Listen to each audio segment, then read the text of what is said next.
E aí, pessoal?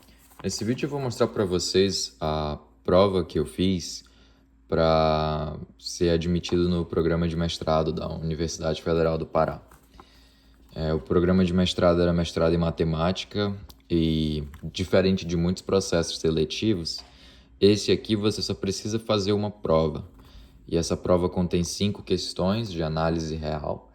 E se você acertar, se você fizer 7 pontos, você considera-se aprovado, né?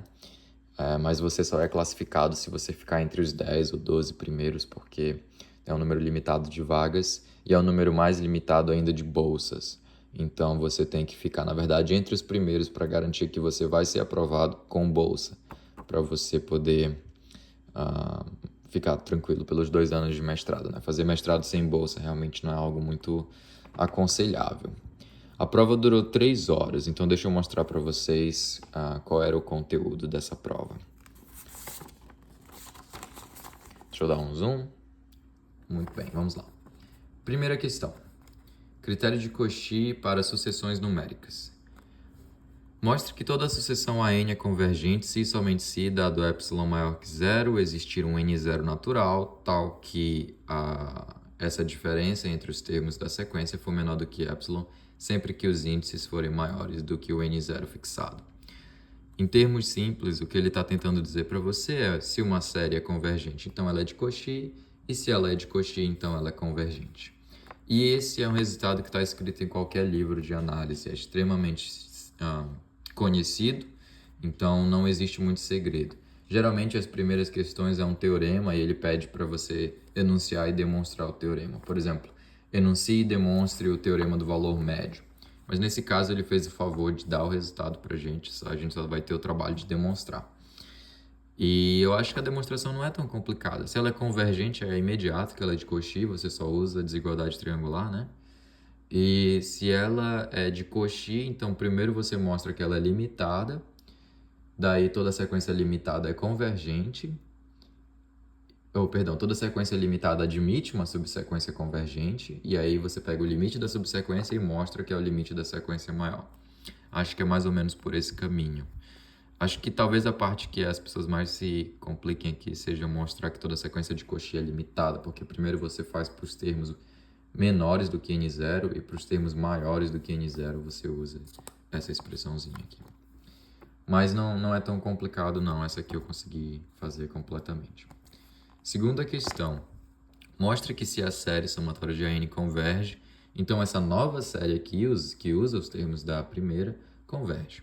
E se a primeira divergir, mostre que a segunda pode convergir ou divergir. Então a ideia aqui é a seguinte.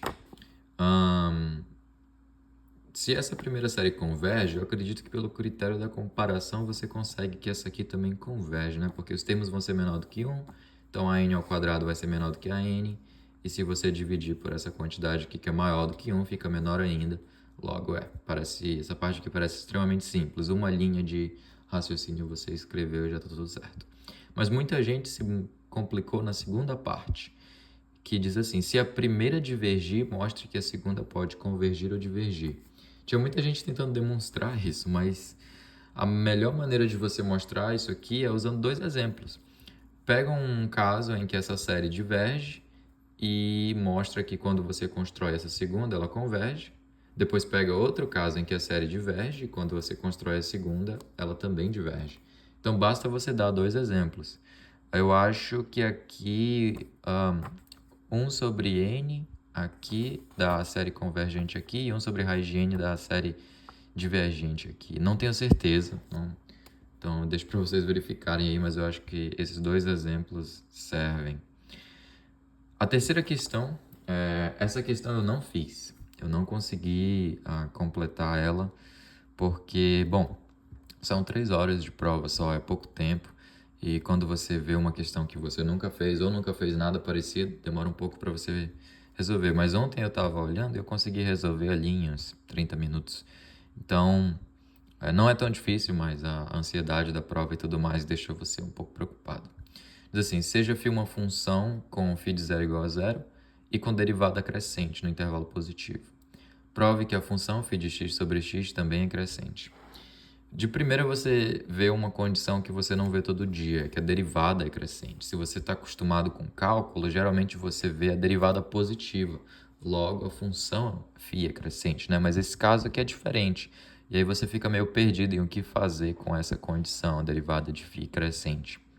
Mas a ideia aqui é você aplicar o teorema do valor médio, né? Você coloca aqui φ de x menos φ de zero, que é zero, então não impacta nada, e x menos zero. Então, você fica com φ de x menos φ de zero sobre x menos zero, e aí aplica o teorema do valor médio para conseguir que existe um c entre 0 e x, tal que a derivada é positiva lá. E aí, usando isso, você consegue uma contradição com o fato da derivada ser crescente. Então, é bem simples de resolver, mas na hora eu não consegui fazer. Na verdade, eu não acho que eu conheço ninguém que fez essa questão na hora da prova. Não tenho certeza, talvez um ou dois. Quarta questão. Suponha que a série de potências convirja para esse raio, mostre que a derivada, né? A gente não sabe que é a derivada, né? Mas mostre que essa série também converge absolutamente. E se S de x é a soma da série, mostre que S de x é uma função derivável. Essa questão, eu conversando com uma pessoa depois da prova, ele disse, aqui você só aplica a fórmula da soma das derivadas, né? A derivada da soma é a soma das derivadas. Aí eu disse, falei, desculpa destruir seus sentimentos, mas não é bem assim, porque a fórmula da soma das derivadas só funciona para um número finito de parcelas. Aqui você tem um número infinito de parcelas, então você não tem nenhuma garantia de que aquela fórmula funciona. Então não é um argumento. Embora o resultado seja verdade, não é através daquele resultado que você consegue demonstrar essa questão 4 aqui. Mas também não é tão difícil de fazer. E a questão 5 é uma questão sobre integral e, surpreendentemente, bem fácil. Ele diz, mostra que a parte positiva de uma função integrável é integrável. Isso é muito simples, né? A parte positiva de uma função é a função em qualquer lugar que ela seja positiva e zero em qualquer lugar que ela seja negativa. E aí você só usa o fato da maior ser integrável para concluir que a menor é integrável. Mas usando definição, né? Somas superiores, somas inferiores. Não vai me aparecer com o símbolo da integral aqui, que não é bem assim que funciona. E em seguida mostra que o valor absoluto é integrável.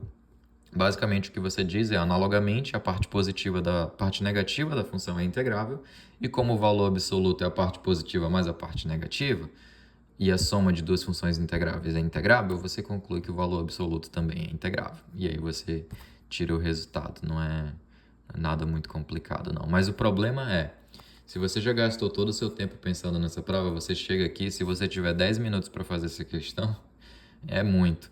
E o argumento é um pouco longo para você escrever, né? Soma positiva, soma superior, soma inferior e tudo mais. Então pode ser que falte tempo para fazer essa questão, mas ela é muito fácil. E muita gente se perdeu na terceira questão e na segunda questão.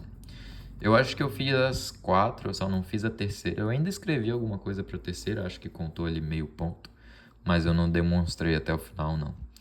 Conclusão foi que eu acho que eu fiquei em segundo lugar ou em terceiro lugar nesse processo seletivo.